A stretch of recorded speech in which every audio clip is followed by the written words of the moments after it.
Welcome to Top 10 Archive. Growing up, we loved finding those colorful marshmallows in our favorite sugary cereal. Oh, soaked in milk, these tiny morsels. Oh wait, not those Lucky Charms? Well, as foolish as we feel now, we always feel good when we have one of these classic charms at our side. In need of a boost of luck? Try out one of these 10 most common charms. Number 10, Swastika. Now, don't get all up in arms. We swear we aren't off our rocker.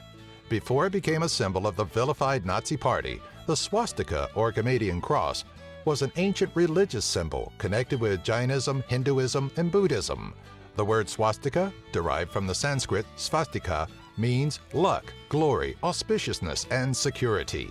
That is, of course, until Hitler declared the symbol the perfect addition to the Nazi flag.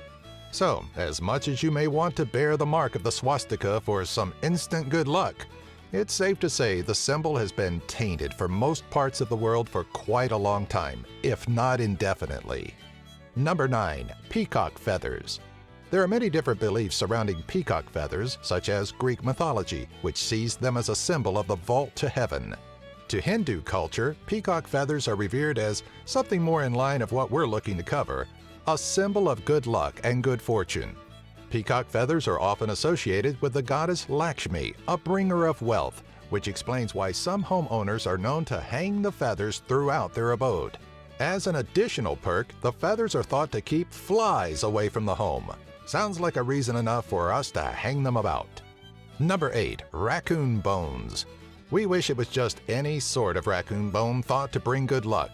But no kidding, this superstition refers to a rather specific part of the animal. Specifically, we're talking about the raccoon baculum, or penis bone. No, there's no need to rewind, you definitely heard that right. Commonly associated as a love charm, one that a man would give a woman when seeking her love, the baculum of the raccoon is also connected to luck. Gamblers were known to wrap their money around the raccoon bone in hopes of gaining good fortune. Use of the bone has its roots in hoodoo, but likely originated with the Pawnee people who had placed the strange bone with ears of corn in sacred bundles. Number 7, Maneki Neko. The next time you're in a Chinese restaurant and see a golden cat waving at you, don't just assume it's a tacky ornament. Its first appearance is widely believed to have been during Japan's Edo period, but why it's a symbol of good luck and fortune differs. One tale tells of a man's life saved by a cat who appeared to beckon him from his location, which was then struck by lightning. The rise of the Maneki Neko may also have loose ties to the decline of the sex and companionship industry after the Meiji period. Number 6, Penny. Why picking up a penny is considered lucky may have a few origins, one possibility being the superstition that the gods gifted metal as a means of protecting against evil. Traditions in Ireland and Northern Europe also believe that pennies belong to tiny creatures like leprechauns and fairies, and one is supposed to spit on the coin and throw it back into the bushes in hopes that the small critter will accept it as payment in exchange for good luck. A little more rooted in reality is the fact that at one time pennies held more value, and simply finding one may have just been a stroke of luck. Number 5, Elephants. Elephants are a lot of things, intelligent and large being two of their most prominent features. But certain cultures also consider these majestic creatures to be lucky. This belief has roots within Hinduism, specifically with the Hindu god Ganesha. Thought to be a remover of obstacles and a god of wisdom and success, Ganesha is visualized with an elephant head atop a human body. For an elephant charm to be considered a symbol of good luck, its trunk must be pointed in an upright manner so that said luck doesn't run out. Number 4, Cornicello.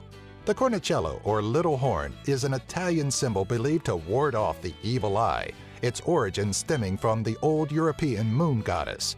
Though Catholic evangelical skeptics associate it with the devil's horns, the twisted symbol has been accepted into modern Catholicism by most, relating it to the Virgin Mary, who stands upon a lunar crescent. Made of either red coral, gold, or silver, the Cornicello is still found today in Italy and within traditional Italian homes around the world, with some men even wearing it to protect their genitals from the evil eye. Hey, better safe than sorry. Number 3, four-leaf clover. 1 in 10,000. Those are the odds given for finding a four-leaf clover. Yeah, but it's also the same odds you have for being injured by a toilet, which may or may not be lucky in its own way. Superstitions surrounding the four-leaf clover are believed to have stemmed from the story of Adam and Eve, as it's believed Eve took a clover with her after being banished to remember the paradise she had lost. Irish folklore connects it to Druid priests, who used shamrocks to ward off evil and heal ailments. Egyptian tradition calls for a clover to be given to a newlywed couple to represent their eternal love. Each of the clover's four leaves represent either faith, love, hope, or luck. Number 2. Horseshoe. A blacksmith named Dunstan, a devil in need of shoes. Elements of a tale that eventually led to the common belief that the horseshoe was a symbol of luck.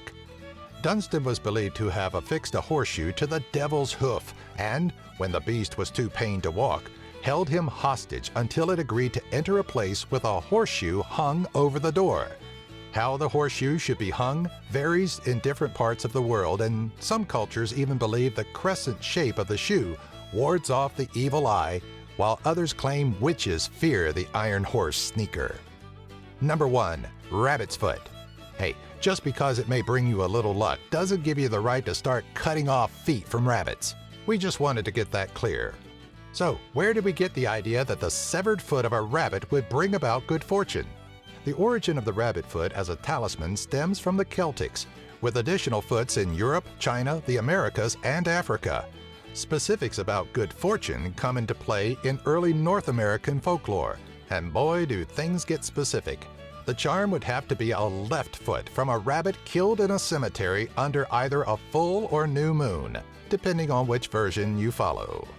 Do you have an idea for a future Top 10 video? Let us know in the comments section below. Be sure to follow us on Twitter, Facebook, and our website, top10archive.net.